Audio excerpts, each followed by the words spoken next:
ازيكم يا بنات؟ عاملين ايه؟ وحشتوني جدا. النهارده هعمل معاكم وصفه تحفه جدا وما عملتهاش معاكم قبل كده، الملفيه اللي احنا بنعمله في البيت باسهل طريقه وبمكونين بس عندك، وهتلاقيهم بكل سهوله. والنهارده ان شاء الله الفيديو هيكون مختلف عن كل فيديو بعمله معاكم. النهارده هنعمل الحلو، فيلا بينا نخش بقى نشوف وصفتنا. بس قبل ما نخش نشوف وصفتنا، ما تنسوش تعملوا لي الاشتراك واللايك والكومنت الحلو، وهستنى رأيكم في الكومنتات عشان بفرح جدا جدا لما بشوفه. وما ننساش نصلي على النبي، نقول اللهم صل وسلم وبارك على سيدنا محمد وعلى آله وصحبه أجمعين. النهاردة يا جماعة أنا متحمسة جدا جدا أن أنا أنزل معاكم الوصفة دي والفيديو ده، لأن أنا ما عملتوش قبل كده. انا جبت الملفيه اللي احنا بنعشقه وبنروح نشتريه من بره، القطعة مش اقل من 20 و25 جنيه واحنا طالع. طب ليه ما نعملوش في البيت بمكونين يعني بساط جدا وزي المحلات واحسن كمان؟ انا جوزي اتوهم من الوصفة، قال لي لا احنا مش هنجيبه جاهز تاني. يلا بينا نخش نشوف المقادير ونشوف احنا عملنا ايه. انا جبت العجان بتاعي وحطيت فيه الكريم الباستري. الكريم الباستري ده يا جماعة بيبقى جاهز من كل حاجة، يعني ولا بنضيف له اي مكونات ولا بنحط سكر ولا بنحط اي حاجة. احنا كل اللي احنا بنعمله بنحط عليه لبن. طبعا انا حطيت لبن بخيره كيس كامل، تمام، وشوية صغيرين عشان الربع الكيس اللي معايا ده ربع كيلو. فانا هقول لكم مقدار الملفيه اللي معايا ده ما كانش عايز ربع كيلو الباستري برضو عشان كان باظظ من كل حته. ممكن تشيلوا منه شويه وما تحطوش اخر شويه لبن دول. تمام يا جماعه، لان هو يعني كان الحشو تحفه وكتير وكنت خدماه قوي. فانت لو عايزه ان انت تقللي في الحجم السمك بتاعه شويه، انت زي ما شفتي معايا كده في اول الفيديو كان مليان ازاي، تقللي شوية. هنشغل العجان وهنسيبه لغاية لما السمك بتاعه يكتر ويتقل شوية. بنضف حواليا كالعادة. آه السمك بتاعه مش هيبقى زي كريم الشانتيه او هيبقى اخف، لا هو ليه سمك كده هيبقى جميل جدا وبيتضاعف، او يعني بصوا هو ده الشكل. هو كده خلاص جهز معايا، وانا ما حطيتش اي اضافات زي ما انتم ما شفتوا. الملفيه بقى اساس الموضوع كله. احنا هنعمل ايه؟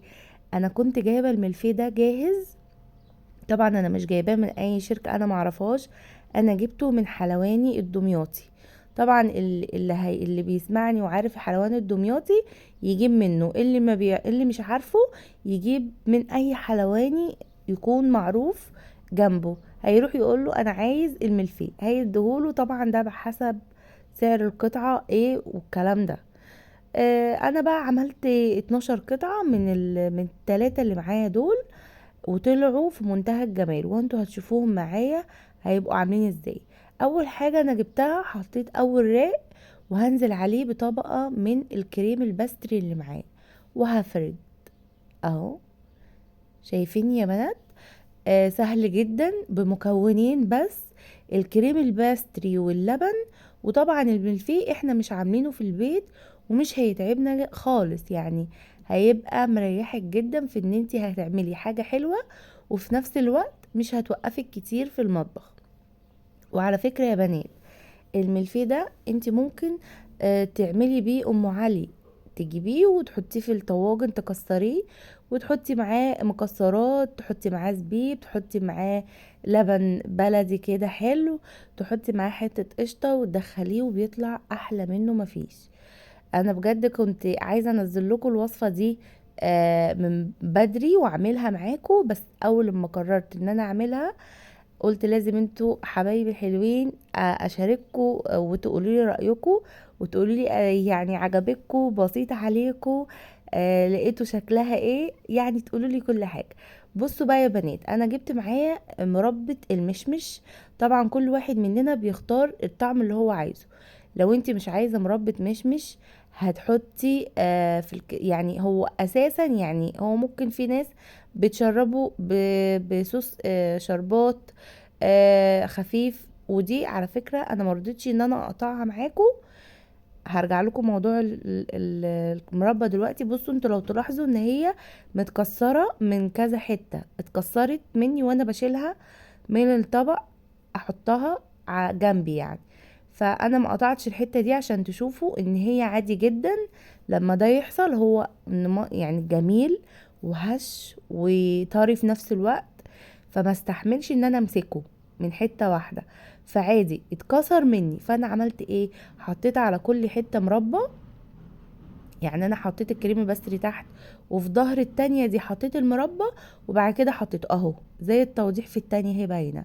يعني ايه رايق عليه كريم باستري، وفي الوش بتاعه في الناحية التانية اللي هحطها هحط المربى بتاعتي.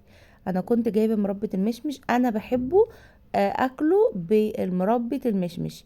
في ناس بتحب بقى تاكله بأطعمة تاني، بس انا ما يعني بصراحة ما جربتهاش عشان ما فكوش في طعمها. بس بقى وحبيت ان انا احط على الوش كده المربى بتاعتي.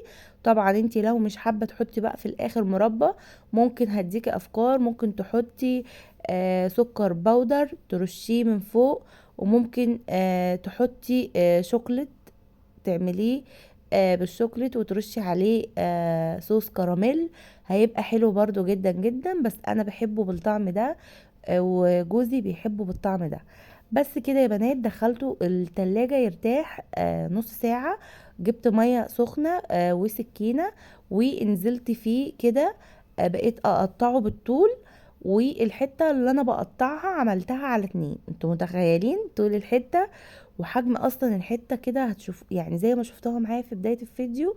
جميل جميل جميل ومشبعة جدا جدا. ولازم تجربوها، هتعجبكم قوي قوي وعلى ضمانتي. وان شاء الله اشوفكم في فيديو جديد. باي باي.